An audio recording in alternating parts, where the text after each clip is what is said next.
In New Orleans, folks get in your business, neighbors speak to one another, and the food and music be bussin', often together. New Orleans is referred to as the northernmost Caribbean city, or the most African spot in the U.S. That's because of the sheer number of Africans forcibly brought through this port and their descendants' influence on the agricultural and hospitality industries, which transformed the world. When you come to New Orleans, you see, hear, taste, and sip that diaspora, mixed like no place else here in the Bayou. I asked several NOLA-based voices in food and culture, who are also dear friends, to join me in conversation about the birthplace of hospitality. We're here at the Car NOLA, beautiful restaurant by our brother Serene and Bay. And I think it would be great to understand what New Orleans brings to the conversation around hospitality. New Orleans is one of the oldest places in the country, and there's a really long sordid history. When talking about the birthplace of hospitality, that's a big statement, but I think that's very appropriate for New Orleans. It's like a great place to go to in a sense of hospitality. You're gonna get you some food, you're gonna get you some drinks, and get some music. Thinking about just like Lulu White and Storyville and the sex working industry and how that whole block was torn down, and then it becomes Bourbon Street. Can you connect those dots a little bit more around labor in the kitchens to sex work? When you're talking specifically about the sex economy, it's important for us to remember that alcohol was a huge part of that. And so inherently, the beverage industry and the sex industry go hand in hand. That's why there's so many laws to this day about the way that you can market alcohol. When you think about just the legacy of slavery in this city and just how the value of enslaved people, they were listed as excellent or tolerable cooks, and they would go for higher prices than a field hand, right? So that kind of gave you a perspective of, how important a cook or chef was back then, and still today, and how that erasure of Black hands in the pot continues today. We still have people selling charbroiled oysters. I get the guy every Friday who shows up at the end of my block and is selling them on the neutral ground. Like, that is still very much a part of the culture. But it's under attack, what I mean? It's under attack. And, it's interesting when you look at even just street food vendors, it was okay for, street food vendors to exist during slavery because enslavers like John McDonough was making a lot of money. Et Tindabore was, you were making money, right? Yeah. And then afterwards, Civil War, some women didn't know how to cook, so they were delivering right to your house before there was an Uber, because they had enslaved people, and sometimes, after Civil War, they couldn't afford. Some couldn't afford to, pay someone to actually cook for them, right? So, street food vendors continue to be harassed now. The way that how people get access to contracts, right? So there's contracts during Mardi Gras for the, funnel cakes. Right. I'm from New Orleans, Louisiana. We don't have funnel cakes. That comes from somewhere else, but these contracts are for years. Mm-hmm. If you think about the service sector, hospitality workers are the largest subsector of that economy in America.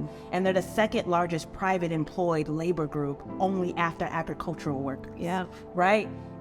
We just have to pause on that for just a second, because I think so many people in our minds, when we think about service work, and we think about hospitality work, first of all, we're talking, oftentimes we're only thinking about specific, types of restaurants. Yeah. But across the entire arena, say that number again. We are the second largest privately employed labor group. Yep. And that is, and I think the issue of it, and this is part of how white supremacy culture works, is it establishing a hierarchy of who is most visible to make the rest of the group invisible. So people who work at nice fine dining restaurants don't consider the guy who works at the stadium making the hot dogs a part of their cohort, but they are. And so when the National Restaurant Association lobbies, I was just about to say that. lobbies for you to have to take a serve safe program under the guise of to keep consumers safe, when really they are lobbying against there being a full wage for these workers. Yeah. Their goal is to create further barriers of access so that that person can't be an entrepreneur, right, and go and get permanent access. That is the goal, right? And we see this time and time again. I thought about when Zella said under attack, the street vendors. Yeah. So on Claiborne Avenue, it used to be, most of us know, it was, my father said it was prettier than St. Charles Avenue, where it's very picturesque with these oak trees. Robert Moses, not the black one, in the name of urban planning, built the highway, an overpass straight through. Of course. So now we have gone back to this place in a sense, so you can get the car wash there, you get the oysters, you get all kind of things, you could buy it there. But during COVID, the administration in the city literally put police barricades, police stationed there, so folk couldn't go there while Bourbon Street was open. Right.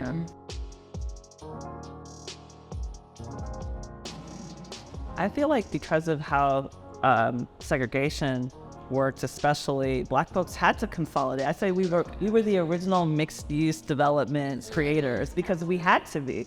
And your access to space, also need to kind of pool resources. I mean, it was convenient, but it was also kind of forced upon us. And I think that's the same thing that's happening now. I mean, when you look at kind of just in New Orleans, like the rise of Black-owned restaurants, right? A lot of that came from just frustration of working hospitality jobs in the city that, do not pay well or keep you at the same level. So a lot of folks just are like, you know what, I'm gonna open my own, and I've heard that time and time again. I mean, heard that kitchen. He was a server for years in fine dining. And he's like, you know what, I can do this myself. Serene worked, at Commander's Palace, Lunch Factory. I mean, the list goes on and on and on. And then you also have families who, are fourth generation, like the Chase family, who also, saw a need and saw, you know what, I'm gonna bring this to my community. I'm gonna make this happen for us, by us.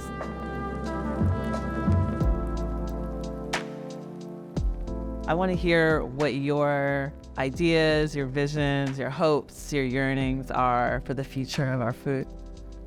Sharing of information. I'm thinking about really, as creatives, as writers, business owners, if we had shared information, we wouldn't sign bad contracts, we wouldn't lowball each other, or get lowballed, we wouldn't get these bad leases, we would just know. So I would love for that to happen. Sure. I would say the industry is deprofessionalized.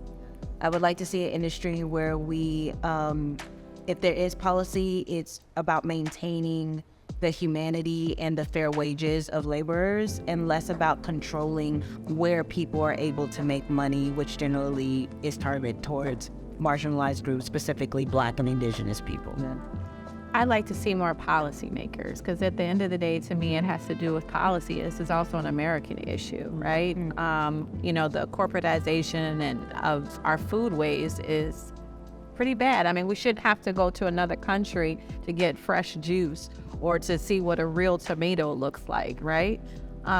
So supporting our farmers, Black and Indigenous farmers, and just making sure that we demand as consumers that we actually have real food at the table, not just for the elite, but actually for all of us. I hope that we learn how to see each other's humanity and we care for each other's well-being. Well, the future I want is one where people come up knowing that this is what hospitality, storytelling, self-respect, self-love can look like, expressed through and around food. I didn't know that when I was sitting at the table with my family talking about one day I want to be a waitress, but I sensed something in that exchange that is still driving me in my work today. And I love that in being together like this, we're hopefully letting a lot of people know that this is one of many avenues that we have taken to continue this legacy that is ours. It is inherently ours, and it's ours to shape, and it's ours to project and to create that future we want. I love you all. Thank you. I love you.